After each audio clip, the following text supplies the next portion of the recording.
Molweni. That's hello in Xhosa, or should I say Sanibonani because I'm in KwaZulu-Natal. Today is April the 2nd, 2018. This has been my journey so far.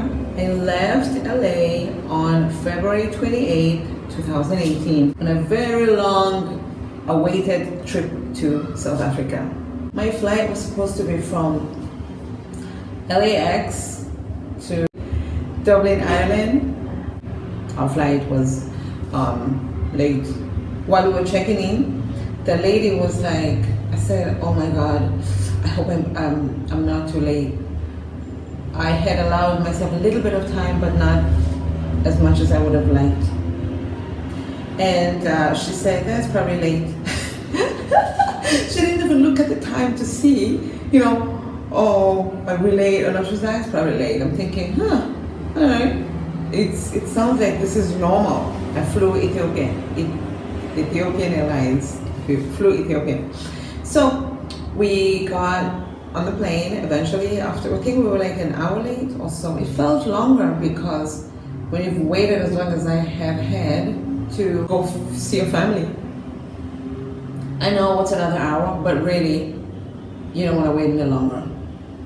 I'm at the airport, we're in time, let's get on the plane, let's go. Fine, the flight was great. They let me get on with my luggage that had like an extra pound here, extra 2 pounds there, and extra whatever there. None of my stuff was exactly 50 pounds. I think it's 50 pounds or 23 kilograms. The thing is, when you fly to South Africa or Africa with them, I don't know about other people, they let you take 3 pieces of checked baggage with you, but when you come back, you gotta leave at least 1 bag. Yup, I don't know what you wanna do with it, but you better be taking gifts to people because. Anywho, so we got on that plane. It was nice. I sat by myself. The guy that was sitting next to me was too tall, like shoot. I don't know how many feet. He was really tall. So they got him a seat in the back, and I got to have 3 seats to myself. So I was able to sleep, lay down, literally. I'd never done that on a plane before. I've done it on buses.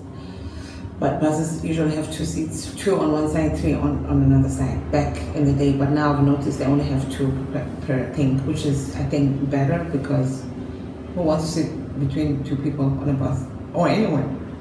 So I literally just put my pillow on here and I lay down this way. It was wonderful. The flight was, I think, 9 hours. This is where it gets sketchy. We flew to the UK. And when we got there was some kind of a storm. So we circled, apparently, the airport. And then they were like, yeah, no. Then we diverted to Heathrow in London. I had been to Heathrow before, so I was like, great, I can't even check in on Facebook in a location I'd never been before. I have to check into the same place I've been before. Come on. I felt bad for the people that were going to Ireland. Their options were, you're gonna get off here, we'll put you on in a hotel, nice, and you can stay there for, I guess, and this was like Wednesday, Thursday, and they were told that they could stay in a hotel till Sunday. I'm thinking to myself, why so long? And then, can you imagine if you're gonna wait in a hotel in London from Wednesday, Thursday until, let's say Thursday, from Thursday until Sunday.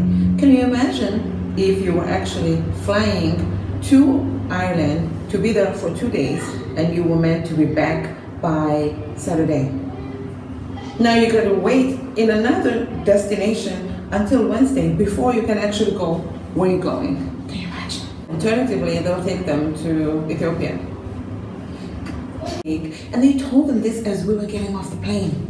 So people didn't even have time while we're all on the plane to brainstorm, They said to us, if you're not going, you were not meant to get off in Ireland because we were not meant to deplane, stay on the plane. First they said, everybody get off. So I'm on like the third seat or something. So I'm ready to get off. I'm ready to get off and breathe fresh air, as if everybody is fresh. But okay, let's get off. And then they're like, no, everybody sit down. We just want the people who are getting off here. So I'm thinking, okay, that makes sense. And then they said, once everybody's sitting down, everybody get off, everybody get off. I was like, oh my God. So everybody got off. Again, people are getting really pissed. They said, we're just gonna security check and throw you guys back on the plane. We're gonna get off the plane after we had already gone through security in LA. Okay, we passed security. Now we're gonna get out of the plane, get checked, and then get on the plane. I was like, oh, well, that's different. My concern is, what if somebody doesn't pass the security here? Because the rules are different here. But yeah, what? Don't get us off the plane. We're not even supposed to be here. We were supposed to be in Ireland. Why do I need to pass the rules and regulations of London when I'm not even meant to be in London? Nobody's expecting me here, so let's not even go there, literally. We got off the plane, people are pissed, some of them have kids, a lot of them have kids. The plane was filthy. I had never seen anything like that. I'm thinking to myself, you were on this thing for less than 12 hours and this is what it looks like. I cringe to think what your real living arrangements look like. We got off the plane, they checked us, and 3 pieces carry-on, laptop bag, a handbag, but my handbag, and my carry-on suitcase. I get back in the line. They already checked half my things, then they checked the rest of them, and they're like, all your liquids need to fit into this bag. I got lucky because they already checked half my things, and the first lady who checked me, had put my things in the bag. And then when I came back in line, someone else thought I was being checked for the first time, and we found my two Chanel perfumes, which probably wouldn't have fit in the original bag, but they thought that. I didn't even realize this until later on. They were like, oh, here's a bag for this. They put them in there, and we went on, because they didn't know my stuff was on the other side already. And then our plane was late. How's our plane late? We came here with it. We were on this plane. It can't be late. Now we're waiting. We waited for like more than an hour for the plane. There was a delay.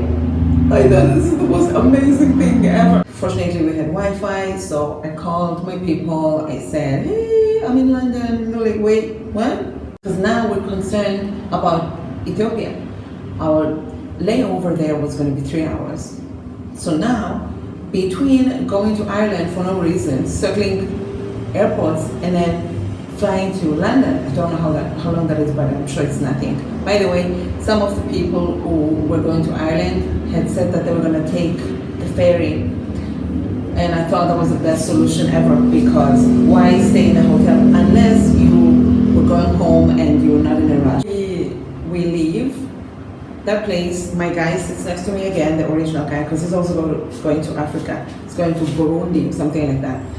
And then again, they find one other seat in the back, and he leaves, and now I'm alone again. Unfortunately, this man and his son or something, they come over. This man has his shoes in his hand, he's walking around barefooted in this filthy plane. Well, they cleaned the plane, so I guess that's where the delay was. When we came back on, you could see they changed the pillows. They exchanged the pillows. So now you have a pillow here, or like that looks all wrinkled and stuff, but it wasn't yours initially.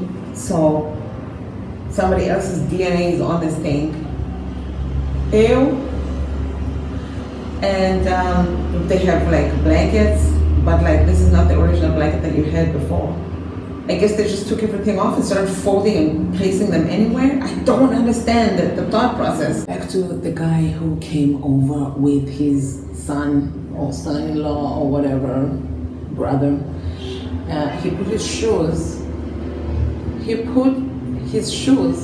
underneath the seat that was in front of me. He sat next to me and was like, I guess, scoot over. Nobody asked me if the seat is taken or whatever. So I was like, what's going on? In fact, when he first arrived, he was with his daughter or sister or granddaughter or wife. I was like, what's going on? And he said, we're going to sit here. We're going to sit here. And it was like, except the seat is taken. And he was like, it's fine. I said, what? No, it's not. He said, it's fine. We're sitting here. Don't worry about it. He put his smelly shoes underneath this thing in front of us, and he got comfortable. And then he got this lady who's like my age, and this man probably like 60 something. She sat between us, and she was so like embarrassed, like, oh, I'm sorry.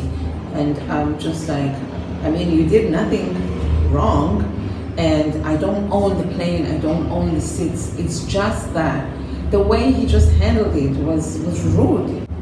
So anyway, I'm walking up and down. I talked to some nice people who were doing the same, stretching, exercising. It had to be done, because now you're sitting on a bum, your bum hurts. You can't change positions. Then I talked to this lady who was going to Ethiopia. She told me that she didn't pass the security test.